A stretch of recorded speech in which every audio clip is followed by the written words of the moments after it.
everyone, welcome back. My name's dustinkreis, and today we're going to do a pickups video to sort of round out August. Picked up a few more things, nothing too crazy, just some old favorites, some new releases, and a few sort of well, one game that's not so great, and then a classic, sort of an unknown classic, I guess, and then three little bits of fun. So let's go ahead and get right into it, so this is not a super long video. Let's start right into the games, and let's start with the retro game, and sort of a very cool purchase in a way, and that is Crusader of Senti for the Sega Genesis. And how I came across this, it is an Atlas game, by the way. How I came across this was a friend. I have a couple friends here around town that whenever they're out sort of garage sailing or that kind of stuff, they keep an eye out on things for me. And one of my friends works in a elementary school, and or is it a middle school? He works in a school somewhere. I don't remember what the age range is.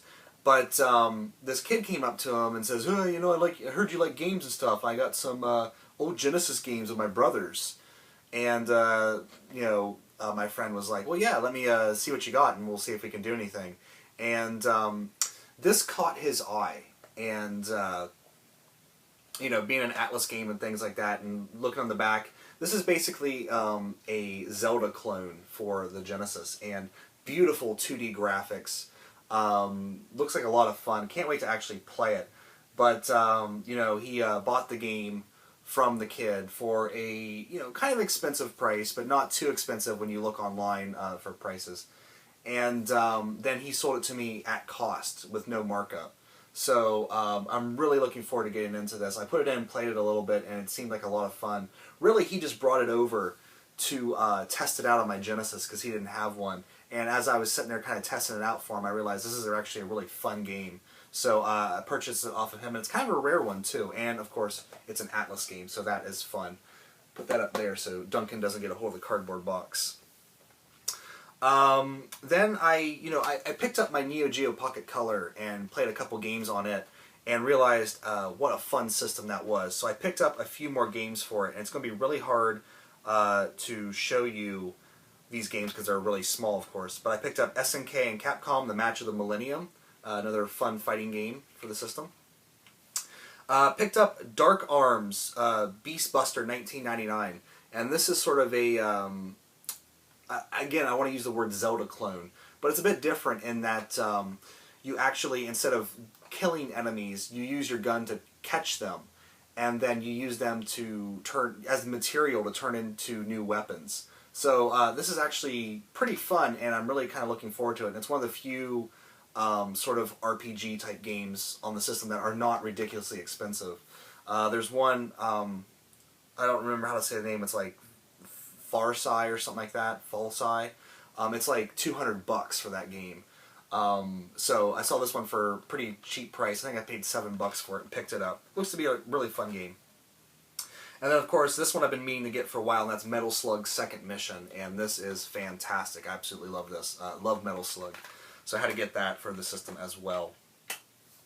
And then a couple of new releases that just came out, and then sort of a crap game, and we'll do the crap game first. I've been waiting for this one to drop in price, because I wanted to pick it up, even though I know it's bad, but I love this series, and definitely wanted to add it to my collection because I love the movies it's based off of, and that is Star Trek. I got it for the PS3 here, and I'm really looking forward to playing it, but I'm going into it with my expectations at rock bottom because I know this is kind of a glitchy, sort of unoriginal game.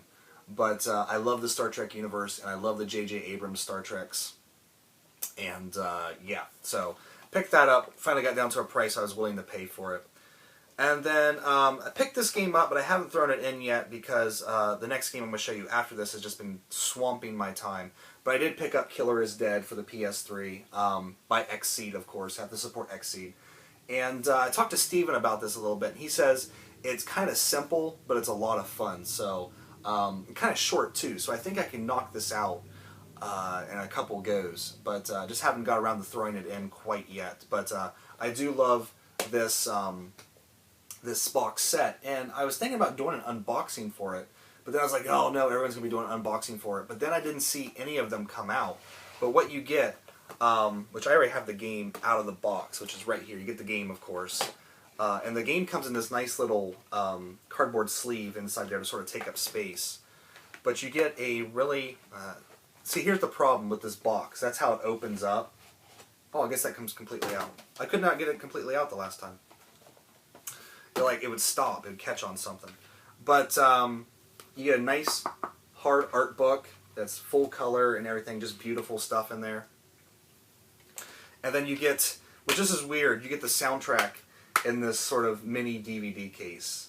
But Steven says the music doesn't work so well outside of the game. So I don't know how great the soundtrack is. But another fun box set from Xseed. And they just announced the East Salsetta box set. That's going to be awesome as well. So I gotta go to GameStop and make sure I get that.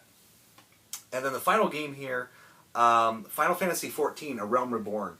Now, if you've watched this channel a long time, you know I'm not a big fan of MMORPGs, but this is fantastic. I absolutely love this game.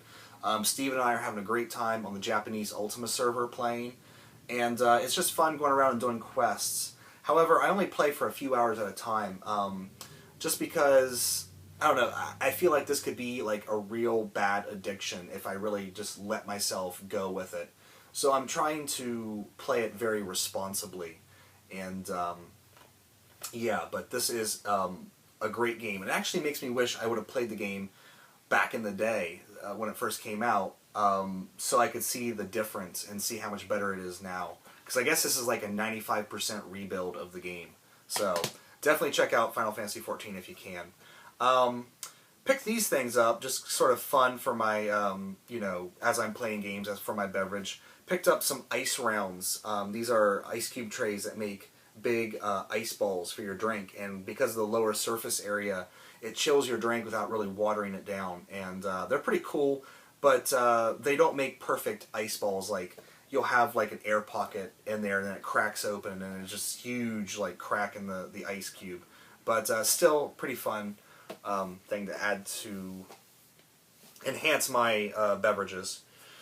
And then finally, we get to the movies here, and I think this is like the first pickups video in a while where I haven't had any music to show you guys. Oh wait, I did buy some music, but it's on my iPhone. First and foremost, I bought the Star Trek Into Darkness on digital download on my iPad off iTunes. I do plan on picking up the Blu-ray as well, but I just had to watch it. You know, it had been so long since I'd seen it, and I really wanted to watch it, and I figured, you know, $20, that's like a couple cups of coffee at Starbucks, you know, after a couple of days. So, but I absolutely love that movie. I think it's, you know, there's some points where things don't work so well, but all in all, I think it's a fantastic, you know, action movie if you want that. It's a fantastic Star Trek movie because it does deal with issues of sort of selling out your liberties for the sake of safety, with the whole idea that is going on in the film, and terrorism and things like that. So I think it does keep the Star Trek legacy alive, and kind of going along with that, I finally picked this up because I found it for pretty cheap. Picked up Season 1 of the original series on Blu-ray. Now, I had Season 2, but I just haven't got around to picking up the first season yet. And this is still fantastic. They've gone back and redone the special effects. They look great. The music, which I didn't realize before, the music is actually redone as well, from the same music charts of the original series, and played by a lot of the orchestra that played on like The Next Generation and things like that. So it is people that know Star Trek music, so it really fits. It's really awesome. Definitely check out the original series HD update, which I think the HD update is also on Netflix as well.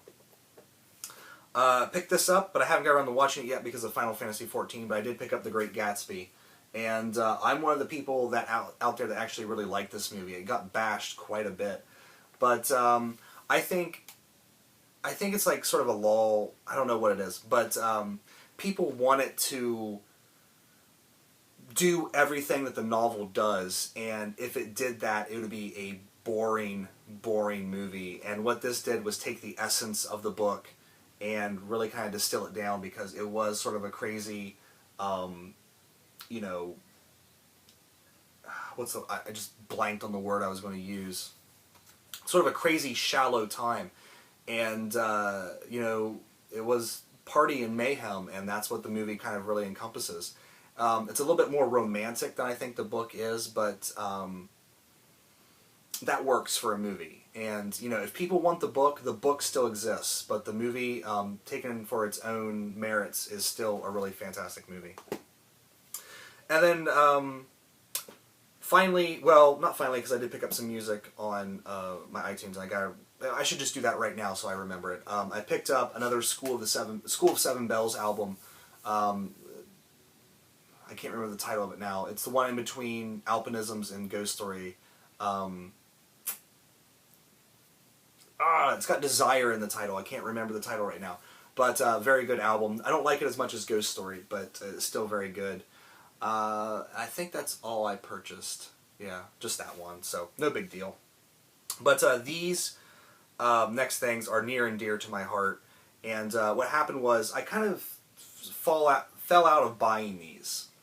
And my brother, or not my brother, a friend of mine and I went to watch Riff Tracks live. And they were riffing Starship Troopers, and it sort of reignited my love for this series. So I went out and got a few more box sets. The reason why I said my brother is because I just let my brother borrow a bunch of these.